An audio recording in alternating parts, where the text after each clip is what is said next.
Assalamualaikum. Yuk belajar matematika bersama ans.math. Kali ini kita akan mempelajari tentang bab pertama di kelas 12, yaitu bunga dan anuitas. Kita akan mempelajari tentang investasi, pinjaman, bunga, dan yang terakhir yaitu anuitas. Namun untuk video kali ini kita akan mempelajari tentang investasi, pinjaman, dan bunga. Untuk anuitasnya silakan tonton video berikutnya. Oke, apa itu investasi? Investasi adalah tindakan menanamkan modal atau sumber daya dalam suatu aset atau proyek dengan harapan untuk memperoleh keuntungan atau peningkatan nilai di masa depan. Tujuan utama dari investasi biasanya untuk mencapai pertumbuhan kekayaan, baik dalam jangka pendek maupun dalam jangka panjang. Meskipun investasi dapat menawarkan potensi keuntungan, ia juga mengandung resiko, termasuk kemungkinan kehilangan sebagian atau seluruh modal yang diinvestasikan. Ada berbagai contoh investasi. Yang pertama yaitu ada saham. Saham adalah surat berharga yang menjadi bukti kepemilikan suatu perusahaan. Dengan memiliki saham, seseorang menjadi bagian dari pemilik perusahaan tersebut dan memiliki hak atas aset perusahaan serta berhak atas keuntungan perusahaan dan hak suara dalam rapat umum pemegang saham. Yang kedua ada obligasi. Obligasi adalah surat utang yang diterbitkan oleh pemerintah atau perusahaan kepada investor, di mana penerbit berjanji untuk membayar kembali pokok utang beserta bunganya pada tanggal jatuh tempo. Yang ketiga ada reksadana. Reksadana adalah wadah untuk menghimpun dana dari masyarakat pemodal yang kemudian diinvestasikan dalam portofolio efek oleh manajer investasi. Singkatnya, ini adalah cara bagi banyak orang untuk menggabungkan uang mereka dan berinvestasi di berbagai aset seperti saham dan obligasi melalui seorang profesional. Berikutnya ada investasi berupa properti. Properti mengacu pada benda atau hak milik yang dimiliki oleh seseorang atau suatu kelompok. Ini bisa berupa benda fisik seperti tanah, bangunan, atau kendaraan. Nah, bisa juga berupa benda non-fisik seperti hak cipta atau merek dagang. Untuk selanjutnya, investasi bisa berupa emas. Emas sering dipilih sebagai instrumen investasi karena cenderung stabil dan dapat melindungi nilai kekayaan dari inflasi. Investasi emas bisa dilakukan dalam jangka panjang maupun pendek, tergantung tujuan dan strategi investor. Dan yang terakhir ada aset kripto. Ini merupakan sebuah mata uang digital yang digunakan sebagai alat tukar untuk transaksi yang dilakukan secara online. Selain contoh yang sudah disebutkan tadi, masih banyak beberapa contoh investasi ya. Di antaranya ada deposito, mata uang asing, investasi bisnis, surat berharga negara, koleksi seni dan barang antik, dan ada juga investasi dalam pendidikan. Oke, setelah mempelajari investasi, sekarang kita mempelajari tentang pinjaman. Pinjaman adalah penyediaan sejumlah dana atau barang oleh suatu pihak kepada pihak lain dengan kesepakatan untuk pengembalian di kemudian hari, biasanya dengan tambahan biaya seperti bunga. Dalam konteks keuangan, pinjaman seringkali merujuk pada peminjaman uang dari lembaga keuangan seperti bank, koperasi, atau perusahaan pembiayaan lainnya. Ada beberapa jenis pinjaman. Yang pertama, ada pinjaman pribadi. Pinjaman pribadi adalah jenis pinjaman yang diberikan oleh bank atau lembaga keuangan lainnya kepada individu tanpa memerlukan jaminan atau agunan. Pinjaman ini dapat digunakan untuk berbagai keperluan pribadi seperti renovasi rumah, biaya pendidik, pernikahan, atau kebutuhan mendesak lainnya. Yang kedua yaitu pinjaman bisnis. Pinjaman bisnis adalah dana yang dipinjamkan oleh lembaga keuangan kepada bisnis untuk berbagai keperluan seperti modal kerja, pembelian aset, atau ekspansi. Peminjam bisnis berkewajiban untuk mengembalikan dana tersebut beserta bunganya dalam jangka waktu yang telah disepakati. Contoh pinjaman berikutnya yaitu KPR atau kredit pemilikan rumah. Ini merupakan suatu fasilitas pinjaman yang diberikan oleh bank atau lembaga keuangan kepada individu untuk membeli rumah, apartemen, ruko, atau properti lainnya. Dengan KPR, kita tidak perlu membayar seluruh harga properti secara tunai, melainkan dapat mencicilnya dalam jangka waktu tertentu dengan bunga. Nah, sama halnya seperti KPR, ada juga KKB, yaitu kredit kendaraan bermotor. Dengan menggunakan fasilitas KKB ini, nasabah dapat membayar kendaraan secara cicilan dengan uang muka yang telah disepakati dan sisanya dicicil setiap bulan selama jangka waktu tertentu. Dan yang terakhir ada pinjaman online atau yang sering kita dengar sebagai pinjol.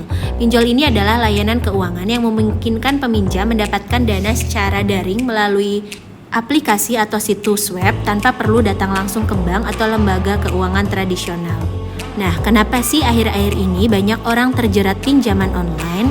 Nah, mungkin ada beberapa faktor, mulai dari tekanan ekonomi, gaya hidup yang konsumtif, hingga kurangnya literasi tentang keuangan. Selain itu, kemudahan akses dan iming-iming pencairan dana cepat dari pinjol ilegal juga menjadi daya tarik yang menjebak. Hati-hati ya. Nah, berikut ini adalah ilustrasi tentang investasi dan pinjaman.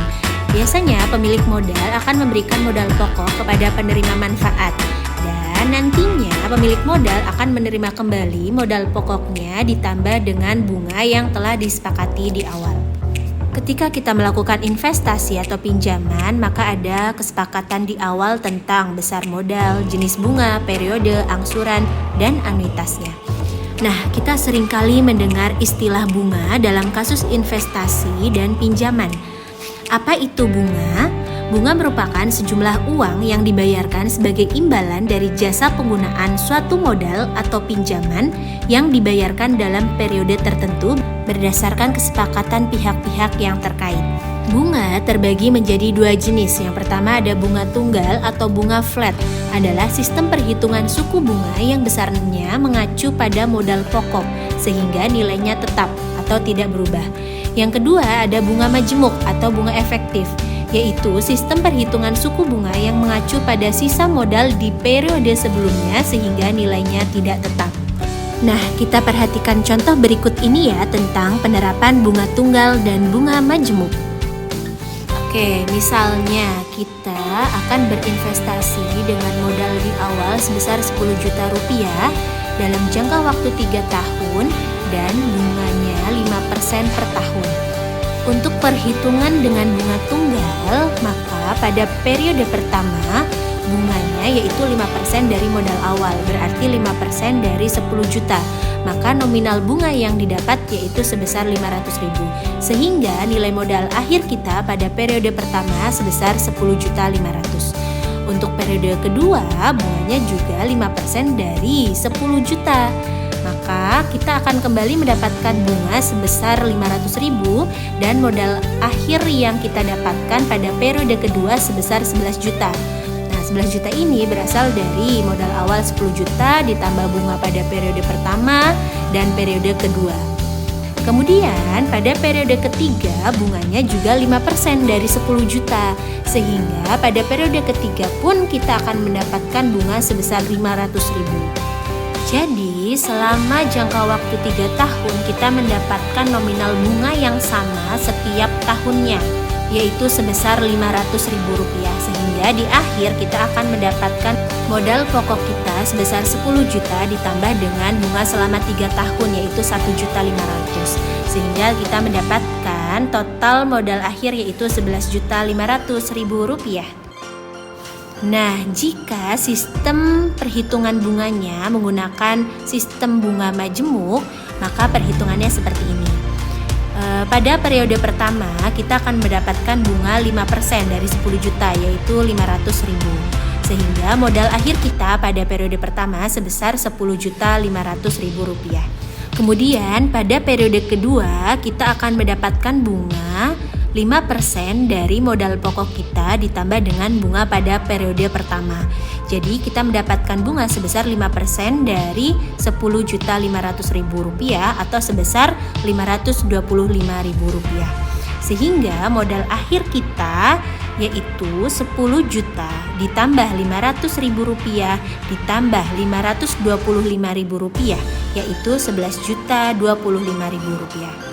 Untuk periode ketiga, bunga yang kita peroleh yaitu 5% dari modal akhir di periode kedua ya. Jadi bukan kembali lagi ke 10 juta, tapi dari modal akhir pada periode kedua, yaitu 5% dari Rp11.025.000 atau sebesar Rp551.250.000. Sehingga di akhir periode ketiga kita memperoleh modal akhir kita yaitu Rp11.576.250.000. Nah, ini diperoleh dari modal awal 10 juta ditambah dengan nominal bunga pada periode pertama, periode kedua, dan periode ketiga. Nah, sampai sini apakah sudah paham mengenai perbedaan antara bunga tunggal dan bunga majemuk?